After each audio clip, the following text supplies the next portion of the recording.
kalau orang bermaksiat, kemudian dulu mana Allah menentukan dia bermaksiat atau akalnya yang memilih untuk bermaksiat? Itu pertanyaan yang pertama. Bismillahirrahmanirrahim. Assalamualaikum warahmatullahi wabarakatuh.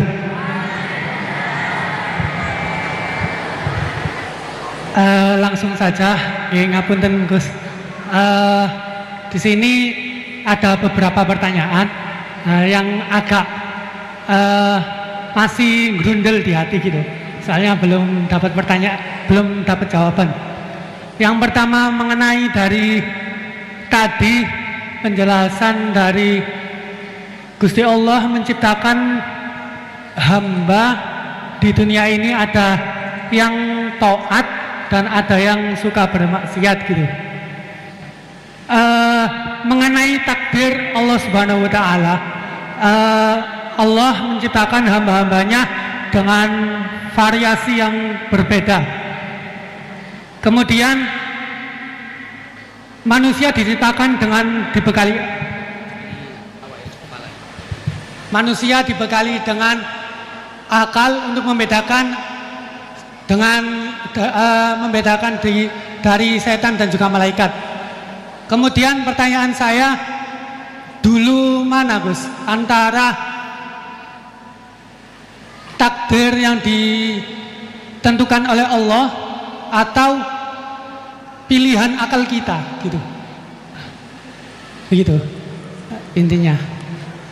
Soalnya kan bukan kalau orang bermaksiat kemudian dulu mana Allah menentukan dia bermaksiat atau akalnya yang memilih untuk bermaksiat. Itu pertanyaan yang pertama. Untuk pertanyaan yang kedua, ngapunten. Untuk pertanyaan yang kedua, intinya kan tadi istihad daripada ulama itu menentukan hukum yang berbeda-beda.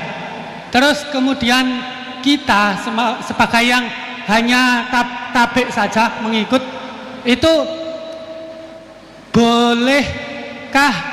Kan dari kata guru saya, kalau hukum fikih itu yang ringan-ringan disebarkan nggak apa-apa.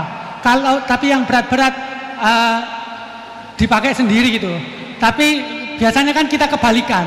Yang ringan-ringan soalnya kita tahu ilmunya, kita yang pakai. Terus kalau ada orang yang tanya, biasanya kita yang kasih yang jawaban yang berat-berat daripada hukum fikih. Jadi yang saya tanyakan, kalau berpindah hukum dari awalnya ikut imam ini terus kemudian ikut imam ini, itu bagaimana batasan-batasannya gitu. Syukron.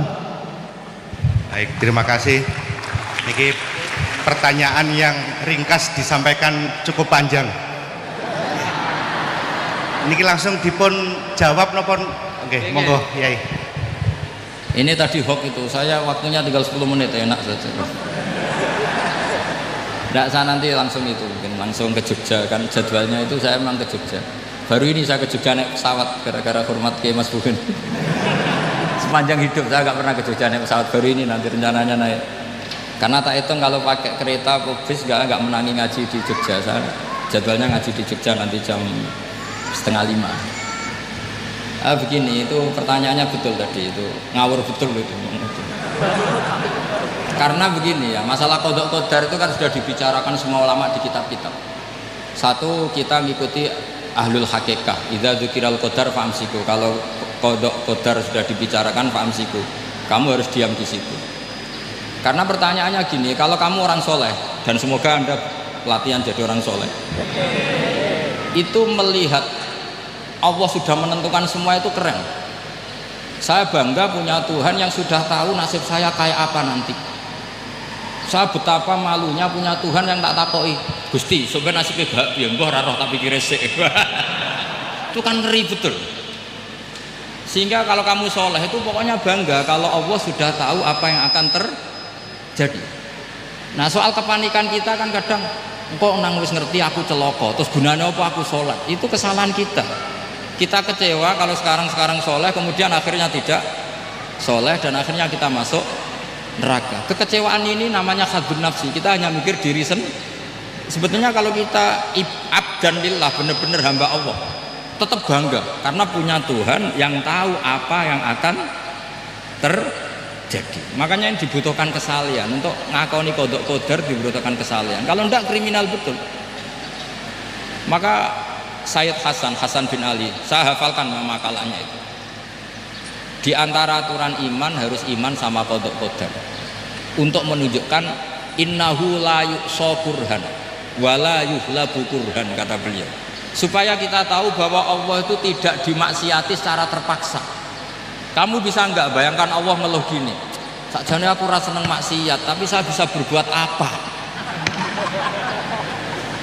Artinya apa? Kalau maksiat dan keburukan tidak khairihi wa syarrihi minallah, itu Allah kan kurhan. Paham yang saya maksud? Artinya apa? Kita harus berkeyakinan khairihi wa syarrihi minallah. Tapi kita butuh syariat. Lalu setiap orang nakal berkelit kersane Allah juga masalah. Maka diteruskan makalah beliau.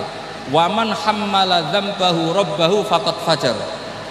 Dan siapa yang menimpakan dosanya atas nama Tuhannya, maka faqad fajar, dia lacut betul.